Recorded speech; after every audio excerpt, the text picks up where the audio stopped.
4 drivers, welcome to the Channel 19 Experience Trucker Podcast. This is where the real stories roll, straight from the blacktop. Breaker 19, villains, you got your ears on. I'm your host, Tony. Welcome to the Trucker Podcast. It's Sunday, July 6th, and it's episode number 20. Also, it's Independence Day weekend, so I hope y'all are having a nice and safe 4th of July, whether you're at home or out on the road. Stay safe, have fun, enjoy as much family as you can this weekend. In the pre-trip, we've got a couple bulletin board items. First, Danger Dave chimed in this week and stuck an AOL America Online article to the bulletin board this week. Who knew? Well, they were just reposting an article they got from somewhere else. Dave, you still on dial-up over there? You need Elon to get you a Starlink or something?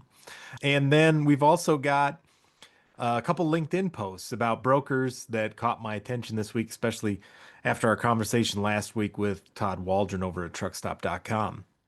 In the money line this week, I share and talk about a report done back in 2011 by the US DOT about limited English proficiency drivers. They went and gathered up some statistics. They had a whole survey, 113 pages or something like that. Maybe 20 of them are interesting, but nonetheless, Eric Williams had posted that over at LinkedIn. And, Verlin and I had discussed the lack of data that we had seen in our conversation a couple weeks back. So this is great that we actually got to see some data. Somebody went and did an exhaustive analysis to just show in data what the results are. So we'll talk about that in the money line.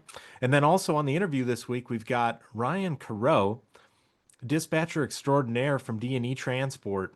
He joins the show, and he's at least part of the time responsible for herding my two favorite trucking cats, Little Brother Trucker, Mile Marker Mike, that is, and Danger Dave. So that should be fun talking to Ryan, get his perspective on dispatching, freight, how he got into the business, and settle an interesting debate. I presented him about which of the two of our favorite drivers he would pick in a certain situation. So don't forget to hang around after the interview for the post trip. Let's get this rig rolling.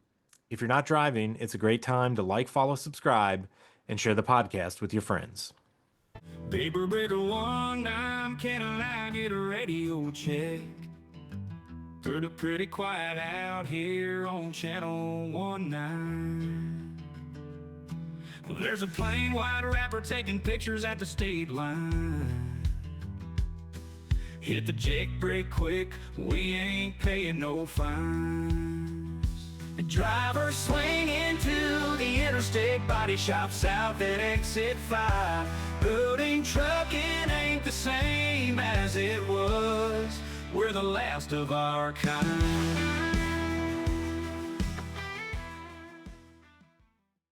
At the Mid-America Truck Show, I had the fortune to meet up with Mike Barber, founder of Truckers Wealth. Both of us have a passion for understanding the uniqueness of truckers and sharing our knowledge wherever we can. Mike is a seasoned financial professional. He has over 20 years of dedicated experience serving the trucking industry.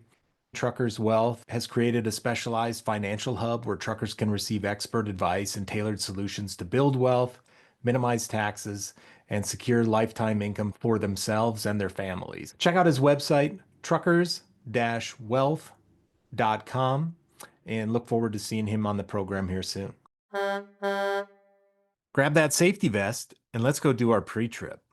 First up, our quote this week, and given it's Independence Day weekend, let's get started with a quote about freedom. The quote this week is from Eleanor Roosevelt, FDR's wife, and her quote is, "Freedom makes a huge requirement of every human being. With freedom comes responsibility." And we'll talk about that a little bit more throughout the podcast, but pretty good quote to kick off our Independence Day episode. Let's get started with our bulletin board material. First up, an article from the UK by Joe Summerlad. It's in The Independent, a left-leaning paper out of London, and the article was called "New Rules to Remove Safety Devices from Semi-Trucks Could Let Them Zoom Down the Nation's Highways at Top Speed." The nation here being the United States.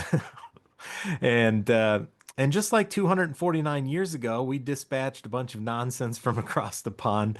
Let's rid ourselves of this new nonsense like a case of tea into the Boston Harbor. So, a couple quotes from the article. Starting here, the U.S. Department of Transportation has scrapped a rule mandating speed limiting devices on heavy duty trucks, allowing them to race along the nation's highways at top speed. The devices in question, also known as governors, place a limit on the maximum speed at which large trucks can travel by preventing their engines from running any faster than a preset number of RPMs. This typically means they can go no faster than 50 to 70 miles per hour in the interest of safety and improve fuel efficiency, but that requirement is now being dropped as part of the new DOT package intended to ease conditions for long haul truckers. He adds some quotes from Secretary Duffy in the process, and then he kind of concludes up the main point of the article. However, it could be argued that dropping speed limiting devices increases the likelihood of road accidents by removing a barrier to faster driving and allowing for greater degree of risk on the highways. And then he finishes up with some quotes about safety statistics. And I'm not sure why a UK paper cares. I mean, Joe is listed as a US reporter, journalist, if you want to call this sort of thing journalism, variety of topics about the United States, including politics. And we know that some of these journalists, they print this stuff for clicks. I'm not sure if Joe just doesn't know what he's talking about, whether he let AI do the work, whether he just picked up on somebody else's article through a whiny spin on it, or the sky is falling spin. Hey, ChatGPT, can you put a whiny left leaning the sky is falling spin on an article that I don't know anything about? And then I'll just post it to the internet and call it my own work. I don't know what Joe did, but Joe doesn't have a clue what he's talking about here. But the worst part of Joe not knowing what he's talking about and giving an aura that maybe he does is it goes out to other people who don't know what they're reading, and they take some of this as it's actually real. Now, what we do know is that there's no removal of any sort of speed limiting devices. Joe, this was a proposed rule that did not exist. There are no regulations or enforcement of any sort of legislation that calls for it. This was to prevent that nonsense from happening in the first place.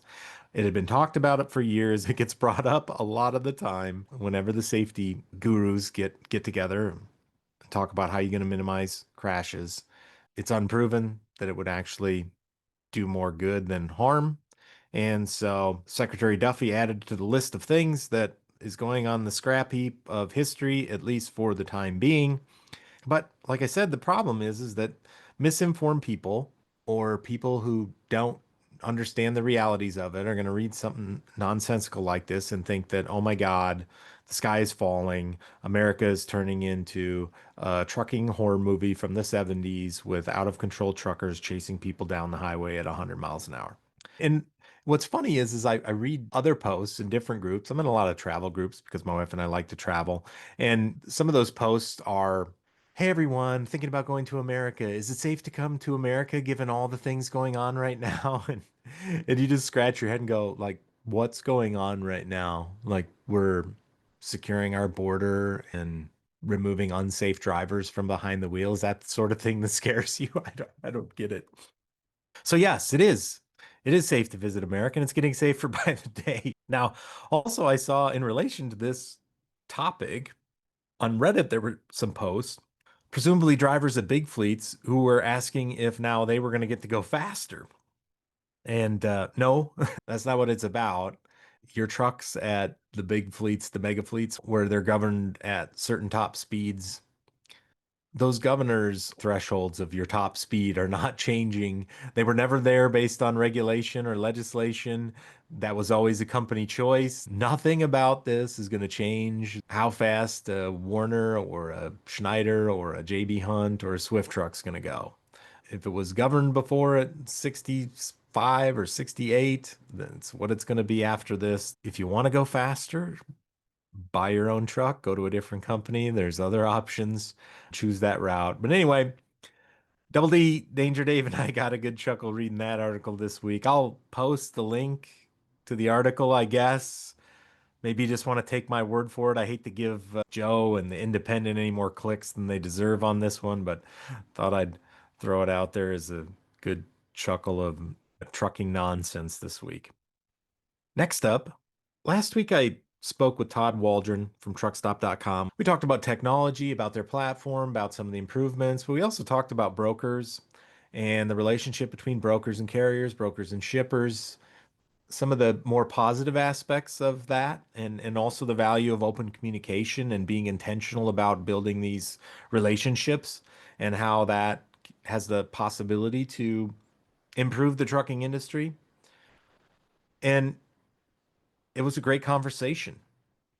There's a lot of mutual benefit to be had, whether you're dealing with somebody who's asking for your location and your ETA and gathering up your paperwork who works for a third party, or somebody who gets paid for by the shipper. Somebody's going to do that task. Somebody's going to keep track of that load.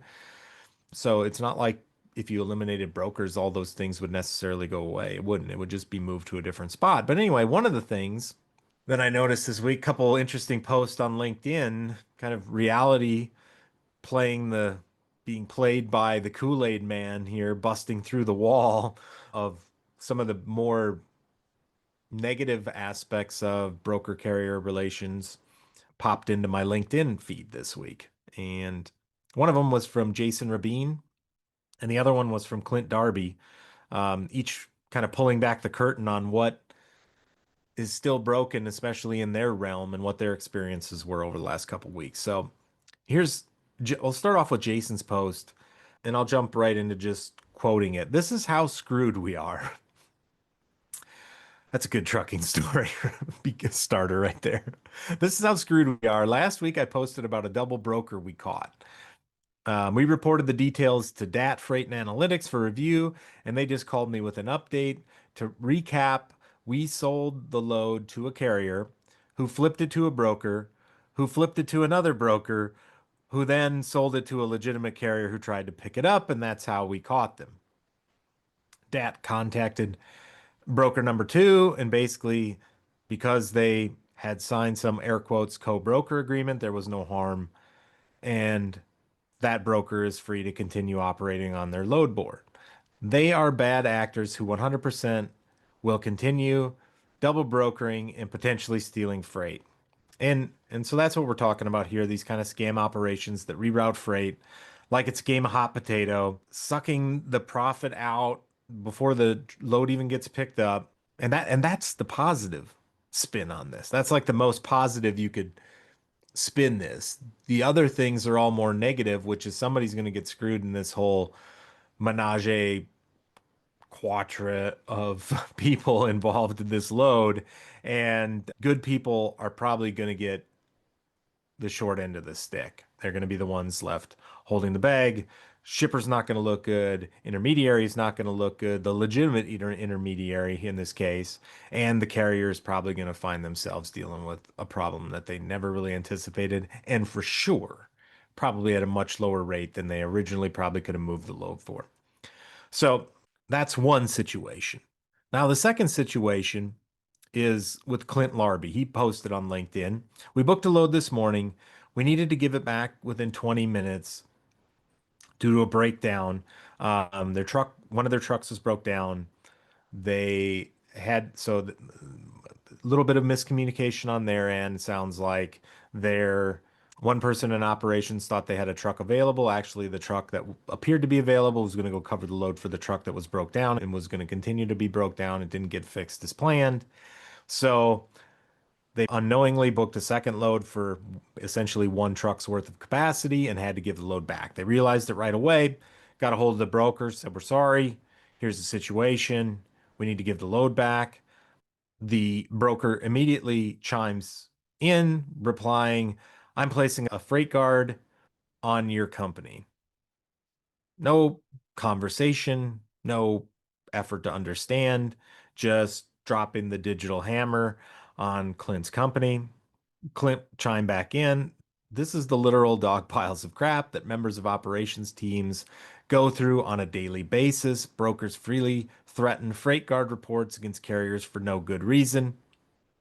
We talked about a situation really a lot like this a couple weeks back with Danger Dave, and it was a whole circus, a myriad, not just a breakdown, but and I think Clint's situation, just reading between the lines a little bit in his description, kind of sounds like Dave's, where you think, predicting when you're going to have a truck available when it doesn't work is it's foolishness, right? Like until that thing is back up, running, no check engine lights, it's still only as good as however far you go down the line before the next thing goes wrong, right? They're trying to plan and not leave drivers out there with nothing to do. So they ended up in a situation where the truck wasn't actually available. And here the broker wants to immediately jump to DEFCON 4, put a freight guard on somebody. And it's unfair, but it happens. And overall, it just makes the whole ecosystem more toxic by behaving like this. So we've got two narratives here, right? Jason's exposing scammers who are eating away at the trust. Clint's getting punished for a human and a mechanical situation that he attempted to rectify right away with an explanation, and he was willing to back it up with proof. And these aren't just isolated frustrations.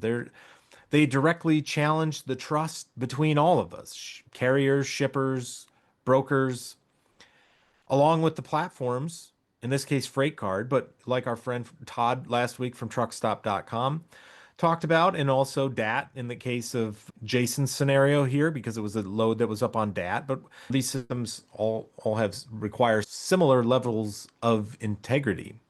So what do we do, right? What's the way back from this? So first of all, be like Jason and Clint. If you're a broker or a carrier, then call this nonsense out. Keep naming names. Jason and Clint do, and you should too. Sunlight's the best disinfectant. I'll post the links here. You can see who they are. And shippers, you need to be diligent too, helping weed out these crooks out of your network. Also, everybody, stop weaponizing tools like Freight Card. It's not a toy. It's supposed to be a professional tool to help protect people, not punish them unnecessarily. This isn't Yelp. It isn't Google reviews or Facebook reviews. This is a professional tool that people are using. And FreightGuard, make sure you get in there and justify these things and don't just be a hands-off tool for people to use to badmouth one another. Everyone needs to understand who you're doing business with. Some of these brokers and carriers, they're fantastic businessmen and women. They're in this for the long haul. They've been in it for a long haul. They've been through the highs, they've been through the lows, but we all know some of them, they're vipers. So avoid them. Don't take the freight. Look for something else. Now, remember our quote from earlier. With freedom comes responsibility, right? You've got the freedom to choose your freight, choose your partners, choose who you do business with, and the freedom to say whatever the hell you want to say on any of these platforms. But with it comes the responsibility to be honest, fair, and accountable. I thought it was a really good point. Nancy Hallbauer made it in a couple of different areas of the posts, especially on Clint's post around Freight Guard, which is that she reads the reviews, that the context matters, that she doesn't just take, oh, you have a Freight Guard on you, so I shouldn't do business with you. That's just cutting your nose to spite your face. She calls that out, which is a great point. The Freight Guard isn't the gospel. It's just a tool. It's only as good as the people putting information in, just like you can go into any Google review for a business or a restaurant and go, well, somebody says that it was too spicy. Well, if you're from Minnesota, you think ketchup's too spicy. So is that really a fair judge on whether the food's too spicy or not? No, it isn't. Same thing here. Read the comments, read the context, most importantly, and understand what you're really dealing with. Because nobody wins when good people are sidelined over nonsense like this. Everyone has a responsibility to protect the integrity of the network, the tools that we use, and also protect the best operators among us on all sides, right? Brokers, shippers, carriers. Protect them.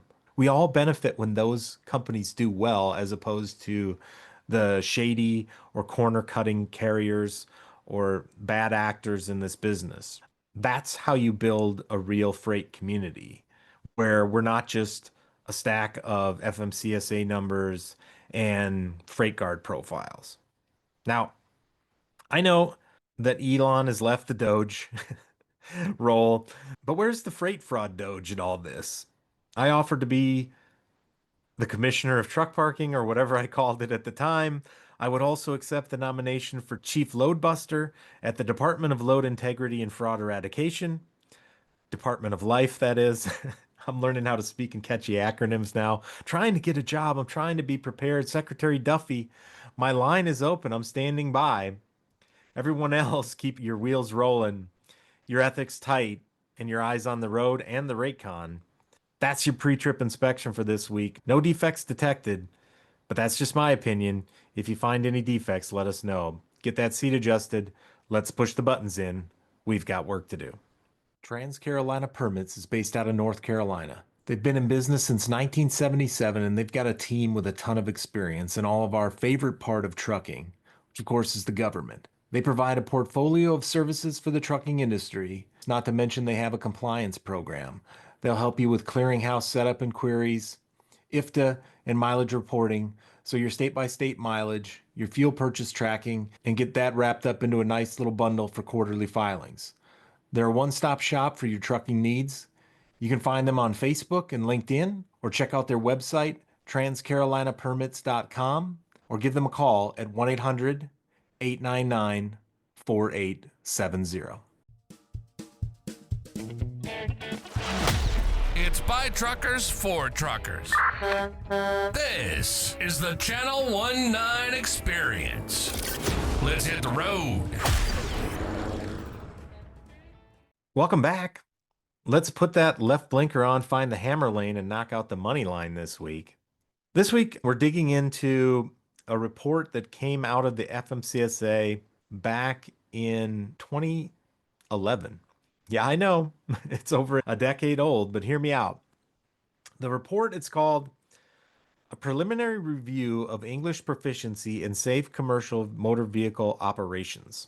So this is a familiar theme. Secretary Duffy, in the last couple weeks, has lit a fire under the Department of Transportation, announcing a renewed crackdown on English language proficiency violations and also fresh rounds of audits targeting non-domiciled CDL holders.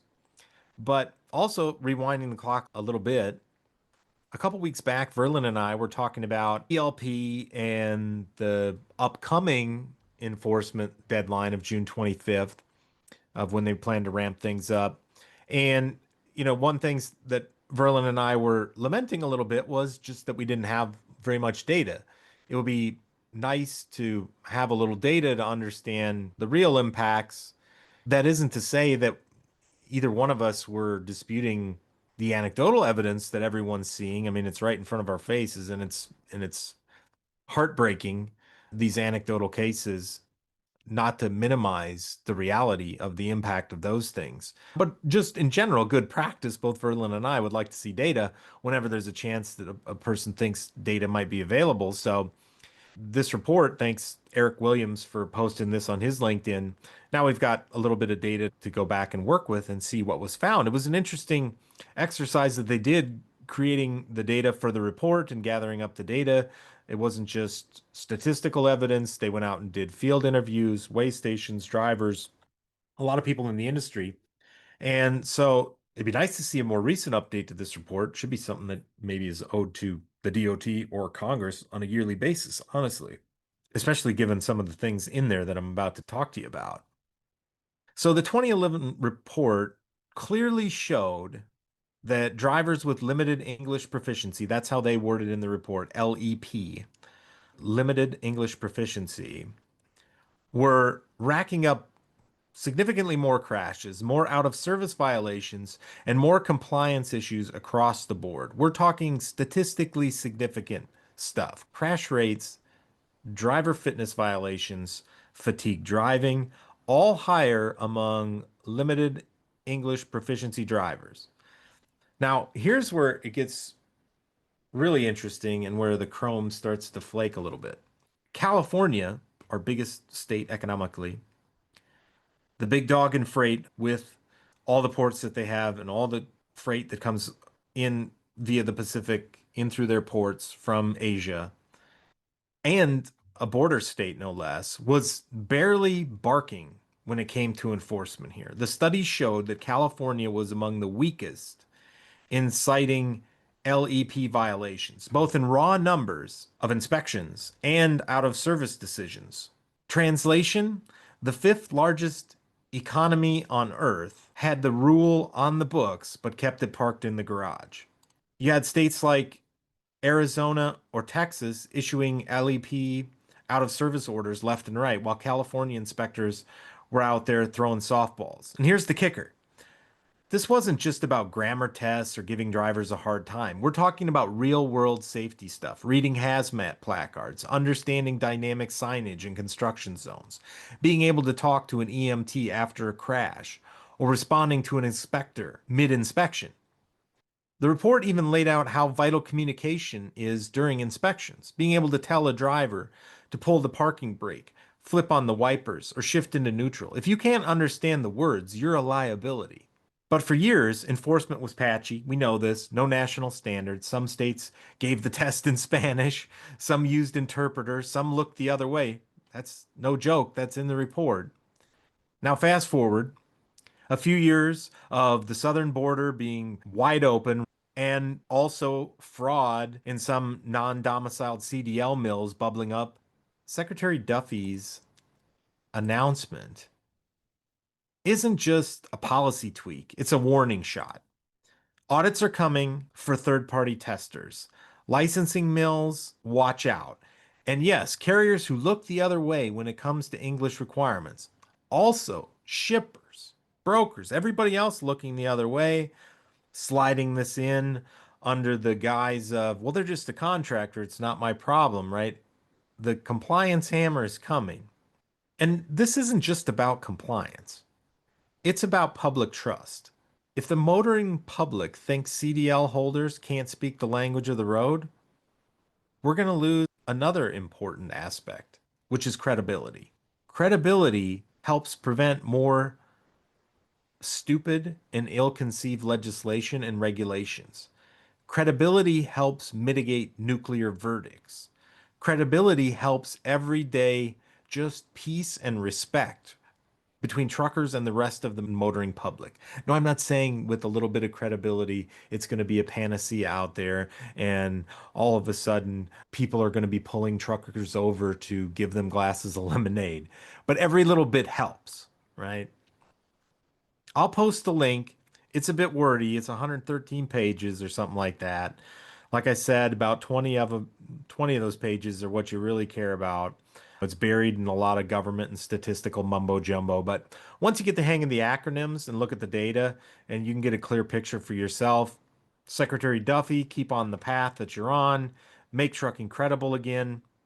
On a related note, I want to reiterate something I mentioned a couple weeks back. I think it was in the conversation with Verlin. We were both touching on this topic a little bit. And that something is that how we act and how we speak matters as we clean up some of this mess. I've been reading some posts over the last couple weeks by Jason Miller. Jason is a supply chain professor at Michigan State University. And on some of his posts over the last couple weeks, he's talking about a lot of various angles of ELP enforcement and potential things that it may impact, specifically around how everyone may start to police their own operations. And of course, there's a variety of things to consider. If you're the shipper, what should you do? If you're the carrier, what should you do? If you're the broker, what should you do? And he discusses things to consider before changing any of your policies if you're any one of those groups. And we also see various companies stepping in, offering ELP testing to give to your driver population to see how you stack up and if you have any things you need to be concerned about. Of course, these tests are not certified by anybody. They're just directionally, how at risk are you of potentially having a driver put out of service, jeopardizing a load, jeopardizing a relationship, things of that nature. And of course, we are living in litigation nation. So a lot of the advice is centered around how to manage the legal risks of various choices that people are being faced with as a result of this policy, balancing the risks of putting a load on someone who may or may not be English language proficient, or also what to do in the case where you decide that you want to go down the path of having your workers who have no real standard to go off of or are not language experts, having them examine drivers for sufficient English language proficiency and potentially refusing loads to those drivers as a result. Jason's advice is more practical in saying talk to your HR teams, talk to your legal teams, make sure nobody gets overzealous here, jumps the gun, and puts you at risk for litigation by doing something that maybe you shouldn't. This is the reality of ramping up enforcement. People are going to ask more in-depth questions. And if we've seen anything over the last few months, you can't touch anything in this country without 47 people starting a lawsuit about it. But an angle of all these discussions that Jason brought up and I brought up previously that's near and dear to my heart. So I'm going to bring it up again, which is how we treat each other. The words we use on social media, in person, everywhere, have an impact on people. And assumptions that can get made have a tendency to get ugly when they hit that echo box of social media in particular. And especially on a topic like this, the ugliness tends to get ramped up along racial and ethnic lines. So that's why I'm saying it again. Just because a person doesn't look like me, a middle-aged white dude from Minnesota, doesn't mean they're not American. Just because you hear someone speak another language doesn't mean that they aren't supposed to be here. It doesn't mean that they can't speak English or that they can't speak English to a level that meets ELP provisions. In the previous segment, I talked about credibility.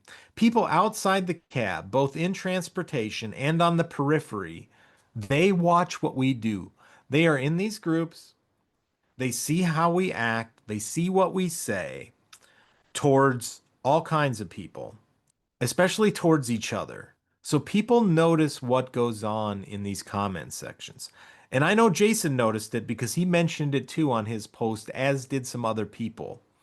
We all have a stake in the credibility of this profession, and it hurts us personally when other people who are in our group, our peer group, behave in a way that's just frankly not very nice to people and demonstrates a level of ignorance and assumption that it looks bad on all of us. If you've got energy that you need to put somewhere as a result of this, direct it towards the elected officials, the ones who got us in this mess, who are still hanging around, but also making sure that this doesn't happen again. We woke up largely out of desperation in the trucking industry of 3 years of a hellacious market, and it got people pushing back, and something got done. We're not powerless here, but we need to focus on the right things to maintain our credibility. Every day, every post, every comment, every time we have an opportunity to make a choice between saying something constructive or positive or negative, pick positive, and we'll push back against crappy policy or enforcement. And I know I say it multiple times every week. It goes without saying. On this front, we've got a lot of work to do. So let's go do it. Let's take a quick detour to line 4 and then talk to Ryan Carraux from the ops floor over at D&E Transport. Let's talk a little smack about Mile Marker Mike and Danger Dave. And on the flip side, we'll knock out that post trip. True TMS is a cloud-based transportation management system. Being in the cloud makes integrations faster and you're able to access the platform from anywhere. It has intuitive planning, on-demand reporting, and easy order creation, rating, and invoices, which turns tedious admin work into streamlined automated workflows. The folks at True TMS have decades of trucking and liquid experience, and they care about this industry. They don't just sell you a product, they're invested in your success. Visit their website, truetms.com, and of course, tell them Channel 19 sent you. More than anything, this show's about bringing back the sense of community we used to find on the CB, especially good old Channel 19. No rants, no corporate spin, just long-form storytelling from someone who's been behind the wheel, built the fleet, hit rock bottom, and climbed right back up.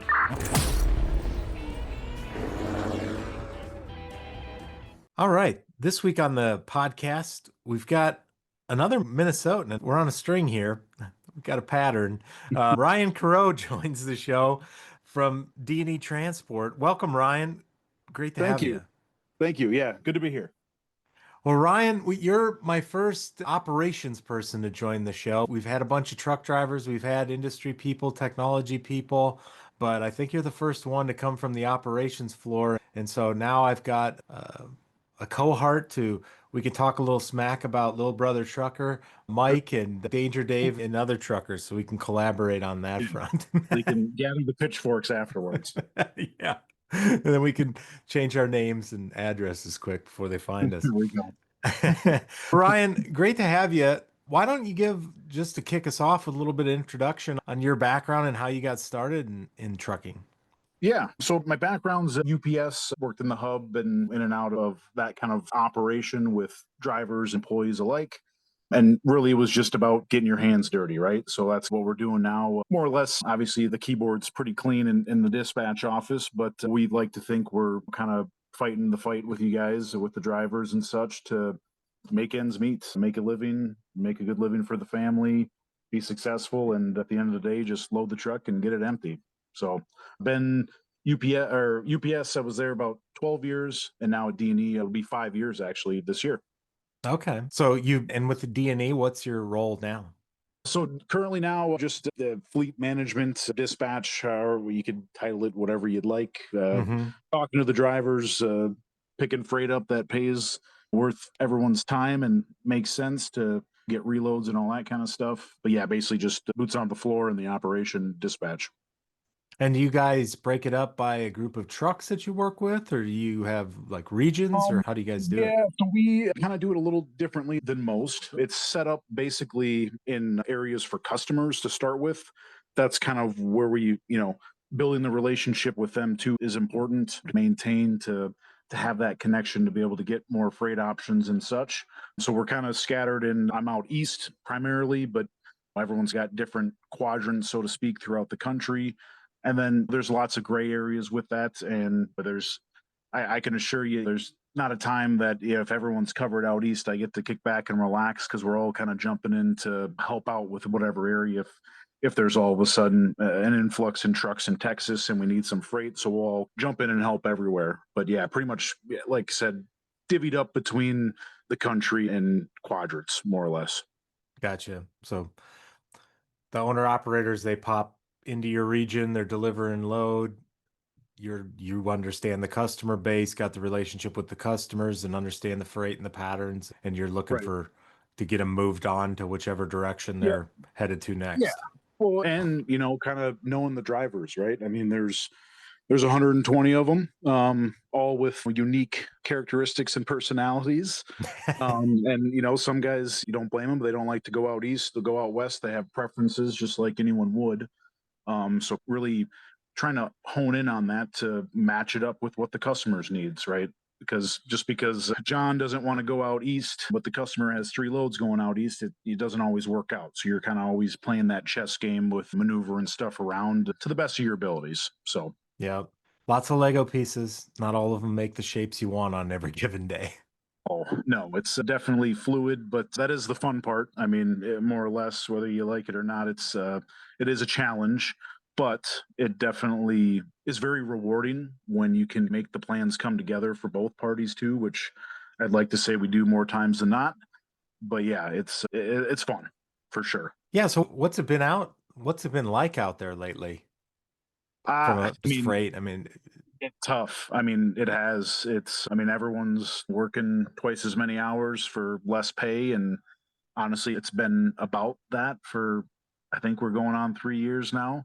yeah. There's a lot of variables with that coming off COVID peak with freight rates and stuff. I mean, as much as everyone loved it, no one can deny the fact that some of those rates were kind of outlandish as far as what the normal market would have done even before that. But this dip now, and people aren't even comparing it to 2008 these days. They're saying it's worse because of how it's been, and it has. I mean, fuel prices continue to go up.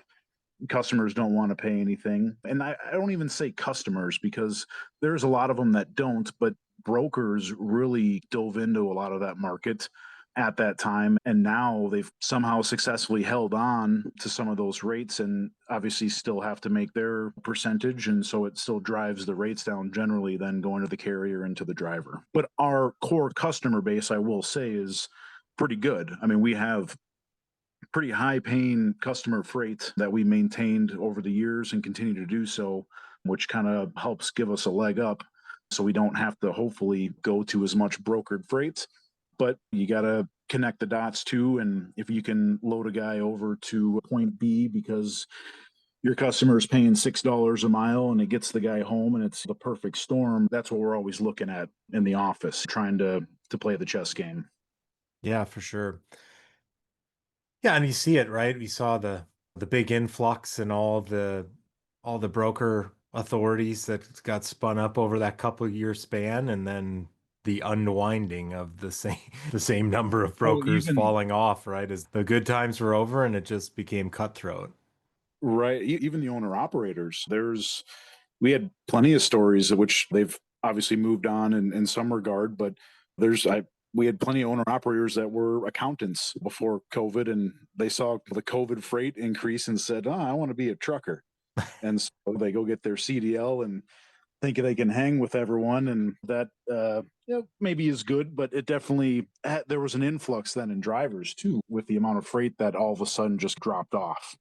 So I think it hit hard on both ends with the rates just washing out a little bit from the peak of COVID stuff and also just the amount of drivers that thought, let me get in the game kind of thing. Yeah. Yeah, and it's been a weird job market when you look outside of, let's say, the truck driver market ever since COVID, right? I mean, COVID was a huge curveball for just about everybody. And then Yeah. it was a bunch of reactions to it as we realized it wasn't going to go away quickly and this wasn't a 1 month problem. Right. And then it's been a matter of unwinding a bunch of weird stuff that probably didn't make a heck of a lot of sense. And if you subtracted the government money from the equation, it didn't make any sense. And it takes a while to unwind it. Yep. Exactly.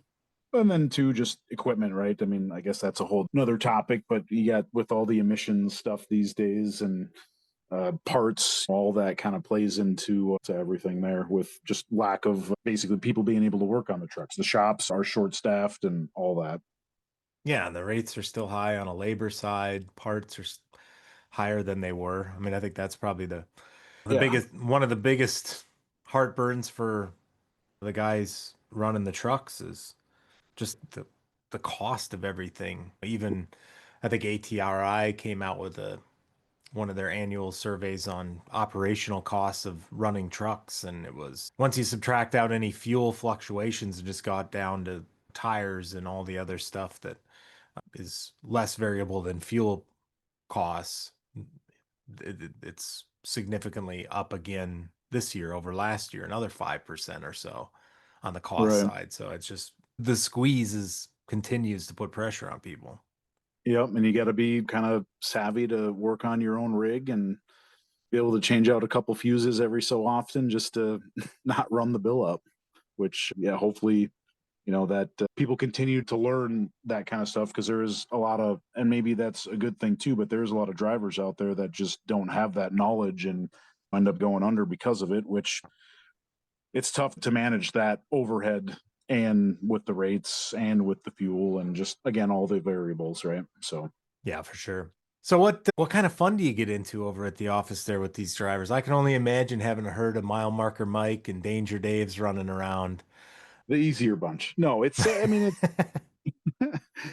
mean it's all good. Really, when a new driver comes on, we definitely take the time to get to know them. We're always trying to call ahead to drivers and see when their days are going to be at and how's your day going. And we get some guys that are just so used to from other companies that just call in and hey, this is truck 234. What's your name, man? Who are you? And so you can kind of break the ice a little bit and build those relationships up. But as far as fun goes with the drivers, I mean, we have tons of fun. I would say. I mean, we try to throw jokes in there as much as we can, but obviously we got a job to do to get them loaded and where they need to be, when they need to be there, and when the customer needs the freight. So it's just, again, playing that chess game. But we definitely try to incorporate the fun side of it. We, even with just dispatchers amongst ourselves, cracking jokes and inside jokes and all that kind of stuff. I mean, it's all to keep the mood light as much as you can, because it is a stressful job when you got a customer breathing down your neck because you've missed pickup appointment times 3 weeks in a row and they're threatening to cut off your freight options. And you got Billy over there who's trying his damnedest, and you don't really want to bash him in because of how his week's been going, breakdowns, whatever's happening. So it's definitely finding that balance and perspective of everyone to kind of, again, make it work for both parties. Yeah. And I mean, you think about it, right? Any relationship you have, whether it's friends, whether it's a spouse, like the hardest conversations are usually around like real life problems and money. And when you're running a trucking company, especially when you've got owner operators, it's always about money, right?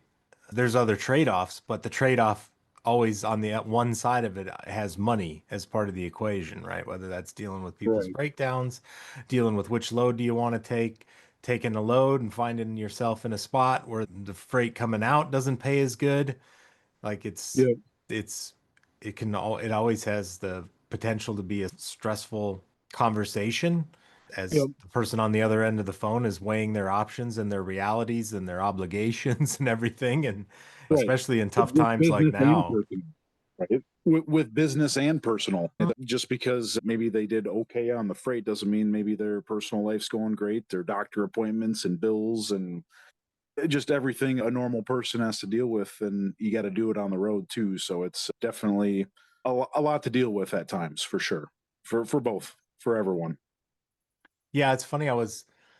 Last week I read a little story by it was posted by a former truck driver. His friend had written it, and it was written by a trucker's wife. And this was back in the previous era, kind of like when I grew up, maybe talking more about the 80s and 90s, where the truck driver, you could hide a little bit more, right? When I started out, if you didn't want to be found, you could disappear for days and weeks. Nobody know where you were, Right.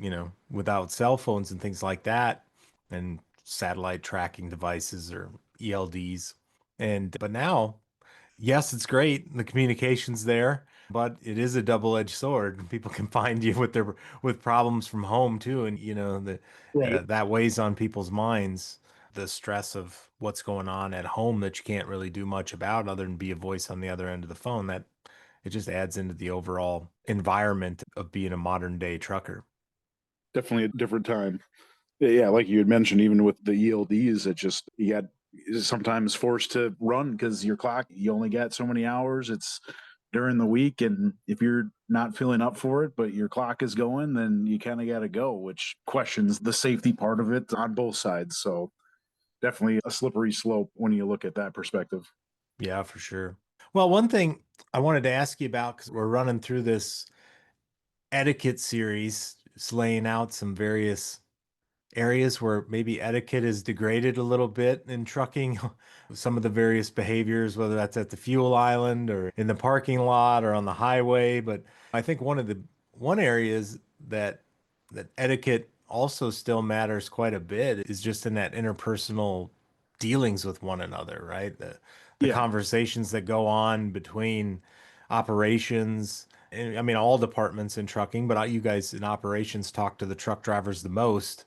Yep. Wanted to get your thoughts on that, like the interesting parts about communicating with a variety of people, but also the commonality that they're owner operators, that they're business owners and truckers as well.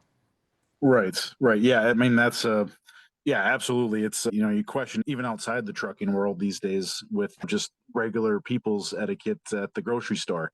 Um, Right? that's a whole nother topic. So kind of staying on track with that. But yeah, it's just about building the relationship. But like I had mentioned, just not caring I don't really care what truck number you're in or what color truck you drive or what your hours are. It's what are you working with? We ask the questions to kind of get into the mind of the driver because it matters. We've had occurrences where, drivers have been felt like they've needed to push so hard to jeopardize safety and other things because they felt the pressure from dispatch. And so we have always tried to take a step back and really think about how we talk to the drivers as much as we can. I mean, human emotions do take over on both sides, but really just trying to talk to them like a person. It's really just about building the relationship. And, there's plenty of drivers that know I like to play video games on the side, and we talk turkey with some of that kind of stuff, or just how's your day going? And, oh, you sound sick. What's going on? Sorry to hear that. Like, just those Yeah. personable questions that goes a long way. So we treat that pretty highly. It's very it'd have to be a very special occurrence for us to ever really get upset. We try to understand it. I mean, obviously we're pressured too with customers and stuff in the dispatch office, but truly our intentions are to voice the driver's perspective to the customers and try to get them to understand what the dealing is with too. So we take that to heart. We do, at least at D&E, to try to, like I said, make them feel a part of the family, feel welcome, feel like they can actually call when they do have a problem. Some people don't even want to call their dispatcher with an issue because they're like, oh God, just he's going to be pissed as soon as I tell him what happened. And some of them do feel bad, which great. I'm glad you feel bad. Sometimes you can't really do anything about what's out on the road and the variables you got to deal with, and road construction and all the stuff that goes into getting freight from point A to point B. There's a lot of it. So we take Yeah. it to heart for the etiquette part. And yeah, I can only imagine, and you hear the stories, but of just all of a sudden a guy lost his crank because we run all Conestogas. Mhm. They'll steal the cranks out of the back flap and stuff, and then the guy's got to go waste his day going 100 miles out of route just to go get this special crank, because some of them have that in different areas. So it's unfortunate, and that's, again, that dives into my whole tangent of what's wrong with humanity in general. Guard, but that's a bigger topic. Yeah. Yeah, it is the list of things that can go wrong in in a day in trucking. It can be long. And there's no, well, we dealt with one thing, so that's going to be it for today. Like usually it Right. doesn't. It can go 5, 10 deep on things that go wrong right Yeah. in a row and really test Of people's course. patience. Yeah, and that's the load. There's a crane waiting on the other side, right? So then you get Yeah. the dispatcher's stress levels and the driver's stress, because he's trying to get over there and he's doing everything he can. And that's why I think you can't take it super seriously. Easier said than done, don't get me wrong. These are people's livelihood, right? To make deliveries and do it safely, to not get claims and all the extra charges because they just had a $2,000 shop bill. The last thing they need is a claim from something getting wet or unsecured improperly or whatever. So it's definitely a fine balance.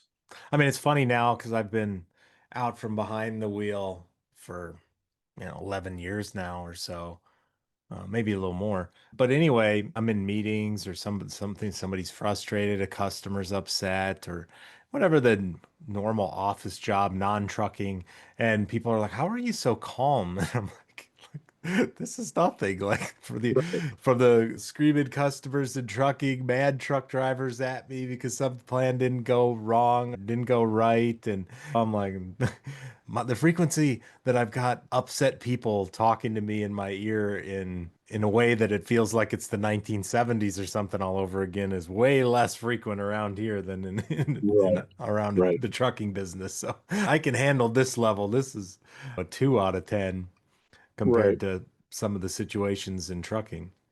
Absolutely. Yeah. Some of those and they can even get worse, like you said, if you're on issue 6 for the day. It's pretty exhausting and daunting to try to see the light at the end of the tunnel until you can hit the sleeper. So Yeah, and you don't know, right? It's not like I mean, you have interactions because you're working with truckers who are not under the same roof or in the same building as you, but you've also got coworkers. So you got both dynamics, the people you can see the look on their face and the other people that you can't, right? right. And it's a little easier to tell with people who you're sitting across from if this is a 2 out of 10 day or a pretty good day.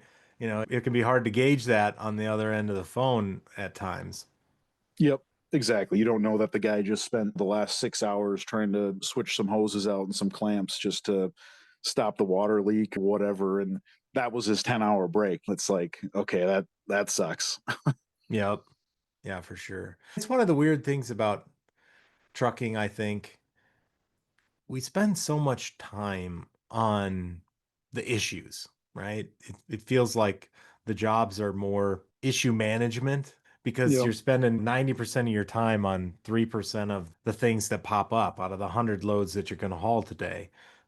You invest so much time and energy in dealing with the five that are went off the rails somehow, whether it was a breakdown, whether it was the shipper was late, the crane didn't show up, or whatever the case might be. But we tend to forget about the 95 times it went right every day, and thank God that it did. If it would only Right. been 85 that day, I think everybody loses their mind.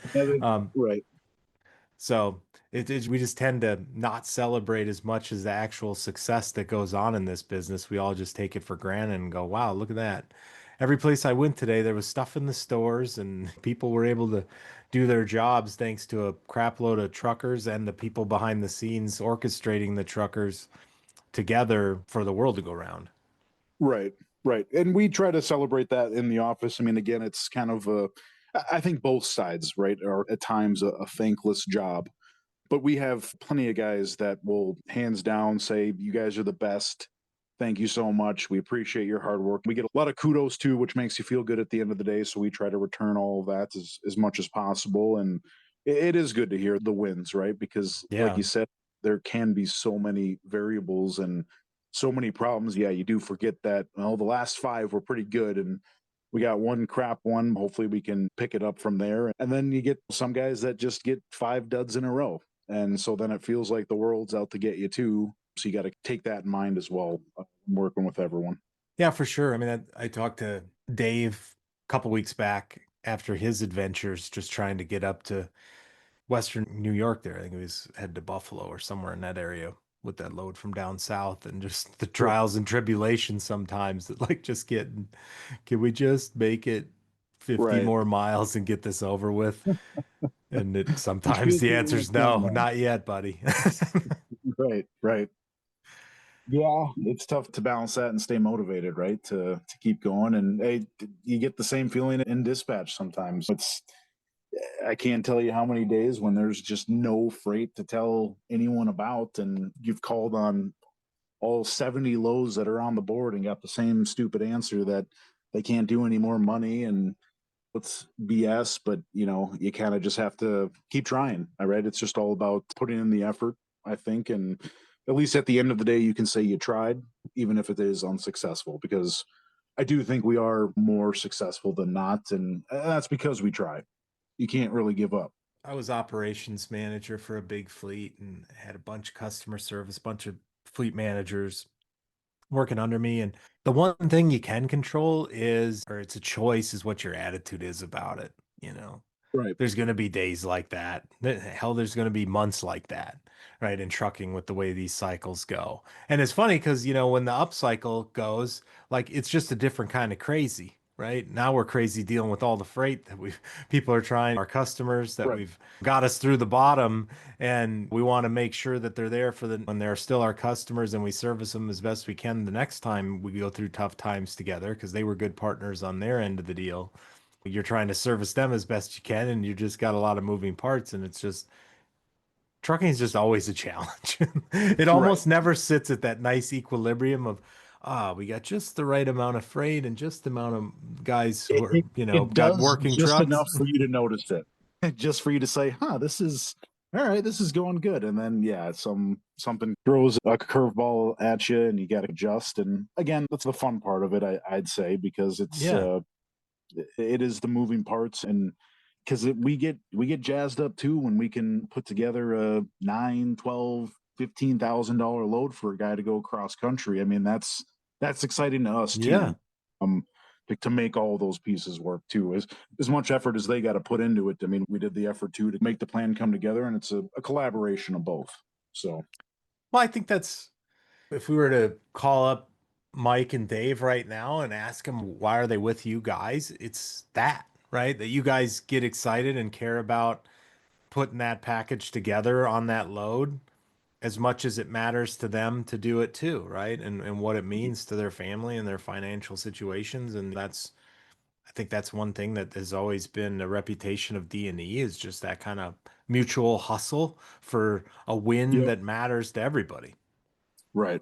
And we're all motivated off all the drivers making more money. So it's set up in a way that they make more money, we make more money personally, right? So we are very incentivized to really stack it up. We're in the game just as much as they are with it. Yeah, that's cool. And it helps people feel like it's not just a phone call from somebody collecting a paycheck. Somebody cares on the other end too. They want to win with you. Yeah, you don't want to hear the guy that says, whatever happens, I'm going home at this time and I'll still get my paycheck next Friday kind of thing. That doesn't usually sit too well. No, not one bit.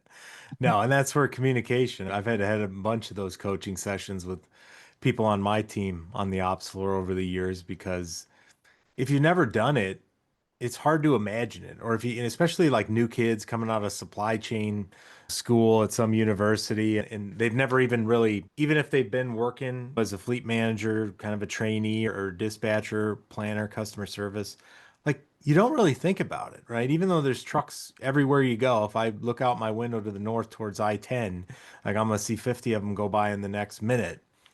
You don't think about what's really going on in that truck. That we had a lot of young people who didn't understand like how offensive that mindset could be to someone who's like, I got nowhere else to go. Like when Dave's talking about his truck breaking down and his oil pressure being at zero. The parts he didn't say was, well, it's also hot as hell in Tennessee right now, and it's humid. And I'm not only just thinking about what am I going to do with this truck, I'm thinking about where the heck am I going to sleep tonight? And Right. how I the hell didn't am I going to shower pay my today. bills next month? And Right. Exactly. Just all the overlapping elements for sure. yeah. And that's also why it can be a big deal about getting home when you think you're going to get home because, your mind is looking forward to that sense of relief that the truck is parked in a safe spot. It's at my house or wherever I park it. It's empty, likely, and not loaded. The amount of internal pressure just But shrinks rapidly when that home happens. Like it's not quite the same thing as when you're not a trucker and you're just like, okay, I'm going home because I went home yesterday at 5 and I'm going home maybe today at right. 5:15 or 5:30 because I got some extra things to button up. There's not that I haven't been home in 3 weeks. Jesus, I'm just dying to shut things off mentally on that side of my brain and let it go. And that's something I think we try to do a good job at, but we are also very, like I said, motivated with making everyone money. But you forget the guy that just wants to land, like you said, land home empty. Our goal sometimes for a lot of people are to load them through the house. Yeah. Hey, we can go drop off, do your 34, and scoop back out. But like you said, I mean, I'm glad you said it because it doesn't always click, I think, in the dispatch office as much as it should maybe to what they're saying. So we do try to listen because that is important and try to ask, do you want to the house, through the house? And hopefully because of the relationships we built, most of the guys can be honest with us instead of having to make up some I got a dentist appointment. I can't miss it. And we're all like, what the hell? It's just a dentist appointment, right? You're gonna pass up $3,000. But the guy just wants to go the hell home. Yeah. I've been out 3 weeks. I'm tired. I'm ready to just not have to worry about anything on my deck. Park the truck, like you said, in a safe spot, and sit on the couch in my boxers and eat Cheetos and play video games. That's what I want to go do. It's definitely trying to keep that mindset in mind when we're offering freight, making decisions, and coming up with plans for these guys too, for sure. Yeah, and truckers are funny creatures. And I know because, I was one and I was a funny creature too. And I fell into some of the patterns that it took me getting outside the cab, getting in an ops floor and seeing other truckers behave, and then going, yeah, I remember being that person myself too. And I think one of the examples that I mean by that is sometimes we can be our own worst enemy as truckers, right? And make decisions and go, I really want to. Yes, hell yes, I'm going out for 3 weeks, or I'm gonna go stay out for another week, even though the plan was only 2 weeks. And sometimes it takes a little wisdom by somebody on the outside going, I think it might be time for you to run through the house. You know, like Right. sometimes you can't see it in yourself when you're behind the cab. And yes, you got bills to pay and you're always trying to get ahead because you never know when the next shoe's going to drop on a mechanical problem or tires or whatever. But sometimes you need a little help managing yourself, even if you, no matter how much you want to be the person in charge of all Right. the decisions. Well, and just to give yourself that break because Yeah. everyone needs it. You really, it's tough, right? Because you do feel like, well, I can't be sitting around here because at least I guess your mind's off from thinking about maybe some of the other problems you're still dealing with, financial issues or whatever they might be. And so you feel like the option only is to stay moving, but maybe you'd stay moving a little more efficiently if you took 3 days to yourself to kind of collect right your thoughts and your things and just what you got going on. So again, I think a lot of that's easier said than done because Yeah. when you're in that mode, you do get tunnel vision because you're trying to survive. It's your livelihood, your family's livelihood, children, putting them through college, building a new house, whatever we got going on, or just saving for that fun toy. And maybe, that again, to your point, worst enemy, there's plenty of guys out there that maybe, shouldn't go drop 30 grand on a new Harley. Maybe we should put an account together to save just in case the truck breaks down, you can stay moving and stay afloat instead of add that extra stress layer 2 months down the road. And I get giddy too to go Yep. after some new fun toys, but yeah, it's definitely just trying to manage yourself, which you can shoot yourself in the foot pretty easy though. Yeah, you can, and I'm guilty of almost all of those things, right? Whether it was staying out too long or buying a bigger toy than I had any right, but some goofy banker gave me the money to do it, so what the hell? Yep. I'll I just got a go purchase. chase it down, right? But it sounds good until you realize in order to chase it down, I'm gonna have to be out here for 5 weeks to get Right. ahead a little bit. Is And that worth it? And then yeah, you're thinking about it, and then you get down to 2 weeks and oh yep. crap, here's crunch time, payments coming, and I had 2 really crappy weeks and a couple days downtime and a wrecker come out and get me out of a job site. And again, just the thousands of variables. But I not to encourage bad behavior. I mean, you got to live a little bit too. Like, I Yeah. mean, there is a Sometimes sense that's of the that. reason that gets you going. There's sometimes I look and go, I probably just did that because I needed a reason to wake up in the morning and kind of re-up the choice in my mind of, yeah, I'm going to keep doing that for a living because I need the money. And sometimes I got to blow a little money to put a little ether on the equation Sure. Yep. and get it moving. Stay motivated. Yeah. I mean, I don't have a choice now. This Harley ain't gonna pay itself. yep, it's here. They ain't taking it back. And if I sell it, it's worth 60% of what I paid a month ago. Right. So Right. I guess we're going I'll to never work. know. The choice has Yep. been made. Yep.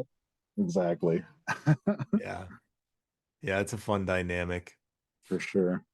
Well, I got to ask you, because you know both of these guys, Yeah. given their track records, if you had one load and it really had to be there and it couldn't break down, which horse are you putting your money on? You putting it on Danger Dave not to break down or Mile Marker Mike not to break down? Because they both have quite a track record of. Well, I hate to say it, but unfortunately, Mike's first return load back with D&E, he broke down That's out in right. Utah. Yep. So I think we're gonna have to go with Dave on this one Even for the. recent history notwithstanding, huh? You're gonna roll with Dave. Yeah, I mean, it's just a bad first impression. It's unfortunate it went that way, but I'm sure it can all be redeemed, That's right. And what we always try to do then is for guys like that, we always try to get two of them. That way they can both be happy. That's the goal. There you go. They're both heroes in their own mind. Yes, you got to be. You got to be. Some days you do. Well, cool, man. It was great to meet you. I'm so Yeah, happy I got to jump on the phone with you. Don't be a stranger, you know. absolutely. And if we get some funny trucking stories about any of these characters on the show, you got to make sure to share them so we can make fun of them We'll worldwide. do. Don't Yes, let any of their mistakes go unbroadcast. Let's get them out there for the world to share and so we getting a can pull up chuckle out of some them. some fun stuff on Motive, some dash cams, and all that good stuff. There you Right. go. Yeah, Michael, he thought it was funny. Hey, we're gonna do a podcast. That'll be fun until I realized like everything he's ever sent me on the phone, and I've saved it all, and I've just been creating a stockpile of embarrassing moments from when I run out of other material. So, You have it dated, I'm assuming, just so you can recall it, right? It's that large of a oh yeah, inventory. yeah, pictures he sends like, oh, look what happened today when I plugged up the freeway because I didn't read my permit and I ended up stuck in a 13 13 wide clearance with a 14 wide load. Yeah, that's the good part, though. You get to learn from the experiences, right? Yes, if once you get past the immediate fear of what might happen, the shame of what you've done, and you can move on to the lesson that you've learned, there's a pot of gold at all these end of these rainbows. Absolutely. Well, thanks, Ryan, man. Great Yeah. talking to you. Have Thanks a for great having me. night. Yeah, it's been great. Yeah, you too. We're talking trucking life, uncut. The wild stuff, the weird stuff, the mistakes, the memories, and the miles in between. From first jobs to last hauls, the laughs that kept us going, and the lessons that left a mark. Quick reminder to pay a visit to friends of the show on social media. We've got Truckin' with Coffee and Cal, his new name for his page. This weekend, Cal was out on the road doing a 34-hour restart during the 4th of July. Lots of good meals out there. Don't forget our friend Mike Ritzum over at Superior Trucking Payroll Service. I-95 Truckers. We've got Al out there snapping photos over on I-95 in Virginia. Support his page. She Trucking, the organization of Sheree Moore. I'm about halfway through reading her book about her trucking journey, which is great. I'll share some more of that here in one of the upcoming episodes. And of course, all our previous guests from the show, make sure you get out there. All their links are up in our Facebook posts. So go visit their websites, say hello, let them know you're out there. Truck show season continues in full swing here. Of course, check out the website, thetruckshowlist.com. It's got a ton of information out there about the upcoming truck shows. We're a good month into the summertime here, the summer truck show seasons. We've got the Walcott Jamboree coming up in Iowa. I'll be up there. I'll be up there all day on Friday. So if you're up there and you spot me, you'll see me in the black Channel 19 Experience shirt, hat. Come say hello. Who knows? Maybe you'll even be an interviewee on the podcast this week if you want to be. So save up those stories, spot me, and we'll go find a shady spot with some sort of beverage and do an interview. That's my plan next week as far as content goes. I'm sure we'll have some, just being there will sprout up a bunch of ideas for topics, and who knows who I might run into and talk to. I know some folks that'll be there, various vendors and such, but that it's an interesting show just location wise. To get to it, it's hidden out there where kind of only the truckers roam. So should be fun. My first time at the Jamboree. Of course, I say this, and mile marker Mike will pop up with pictures of me at the 1987 Jamboree or something like that. I don't think I've been to the Jamboree before, so first time for that. Look forward to it. I do have a request for everybody this week. If you happen to have any connections to like state DOT people, and especially people who are in the space of commercial vehicle inspection or inspectors, that community.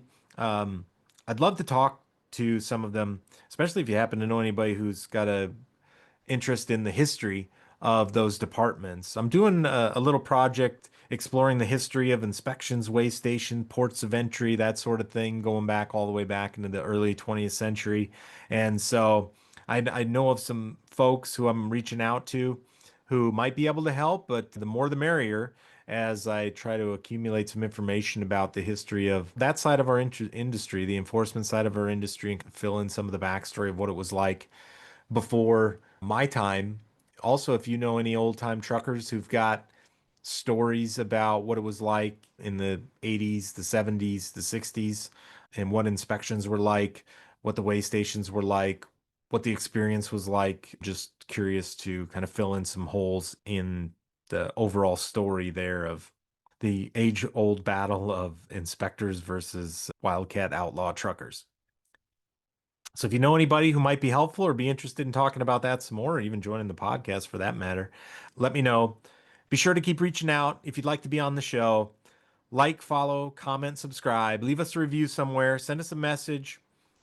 Email us at inbox@channel19experience.com. There's also a contact form on the website. Keep sharing the show with your friends. Thanks for listening. We'll see y'all next week. Up in Iowa, we've got work to do. This has been the Channel 19 Experience. If it's about trucking, we're talking about it. All uncut. The wild stuff, the weird stuff, the mistakes, the memories. But we talk about the world of trucking today, too. Everything from legislation to lane changes in the industry. We got it covered. Thanks for listening to the show. If you enjoyed it, make sure to like, rate, and review. We'll be back at the ranch soon, but in the meantime, hit us up on social media at Channel 19 Experience and the website at www.channel19experience.com. That's channel and the numbers 19. See you down the road.